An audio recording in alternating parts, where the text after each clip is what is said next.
Assalamualaikum warahmatullahi wabarakatuh. Salam sejahtera bagi kita semua.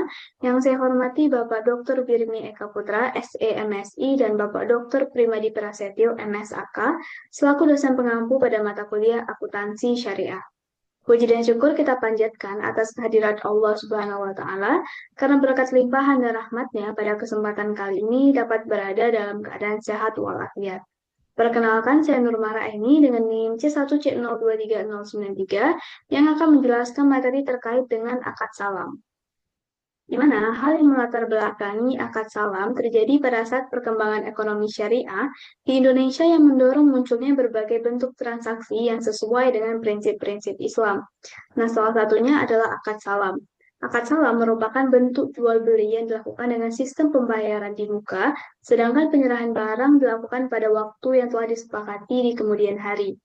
Akad ini menjadi salah satu instrumen penting dalam ekonomi syariah karena mampu memberikan solusi pembiayaan bagi pelaku usaha, khususnya pada sektor pertanian, perkebunan, dan usaha produksi lainnya yang membutuhkan modal sebelum proses produksi selesai dilakukan.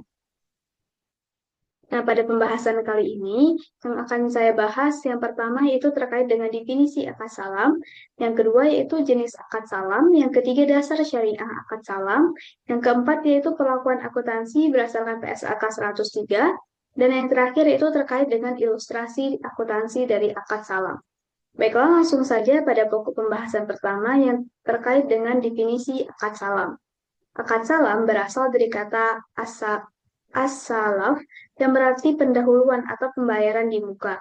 Istilah ini digunakan karena dalam praktiknya pembeli melakukan pembayaran terlebih dahulu sebelum barang yang diperjualbeli akan diserahkan oleh penjual.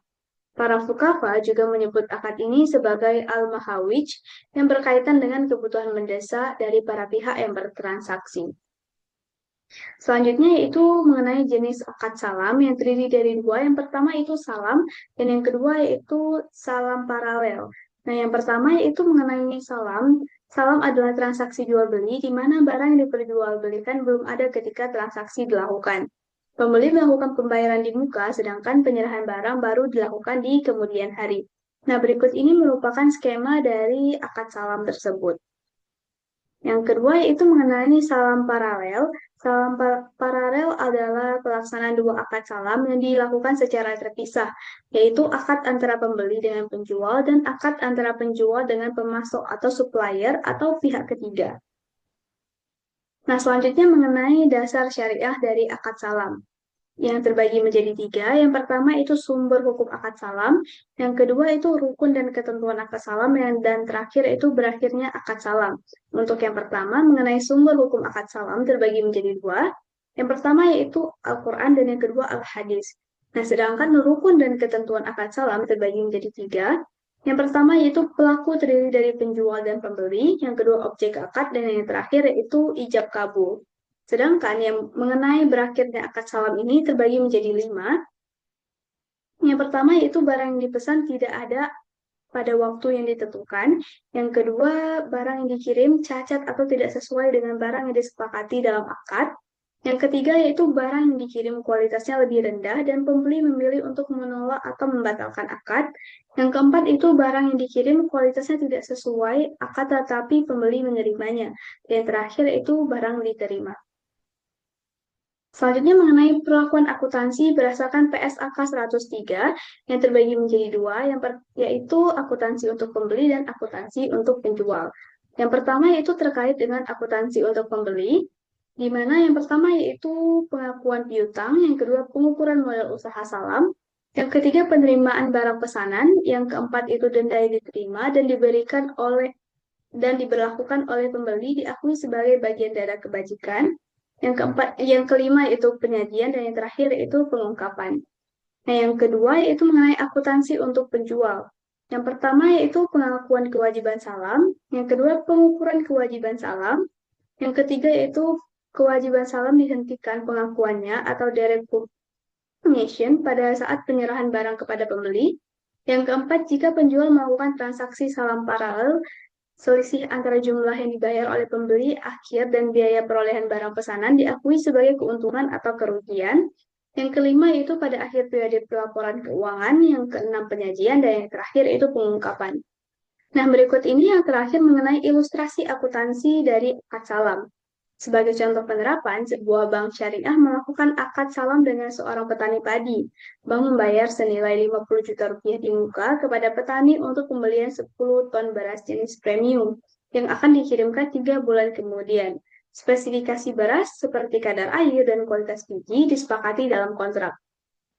Nah, pada saat akad, bank mencatat piutang salam sebesar 50 juta rupiah dan petani mencatat penerimaan dana sebagai kewajiban salam. Setelah masa panen, petani mengirimkan 10 ton beras sesuai dengan kontrak dan bank menerima barang lalu mengakui pendapatan dari penjualan beras tersebut kepada pihak ketiga. Namun, jika petani gagal menyerahkan barang sesuai kontrak, bank memiliki hak untuk meminta pengembalian dana atau penggantian setara nilai. Dalam kondisi demikian, bank mengakui kerugian dan bisa mencatat piutang tak tertagih sesuai dengan PSAK 103, sedangkan petani mencatat denda atau penalti sebagai beban.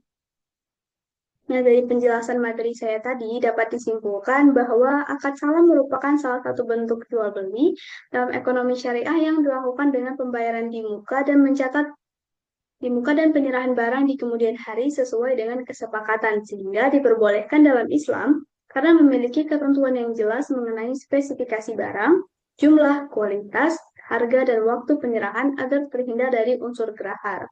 Dalam praktiknya, salam terdiri atas salam biasa dan salam paralel, di mana salam paralel dilakukan melalui dua akad yang terpisah dan tidak saling bergantung antara pembeli, penjual, dan pemasok, agar tetap sesuai dengan prinsip syariah. Pelaksanaan akad salam juga didasarkan pada Al-Quran, hadis, serta ketentuan syariah yang mengatur rukun dan syaratnya.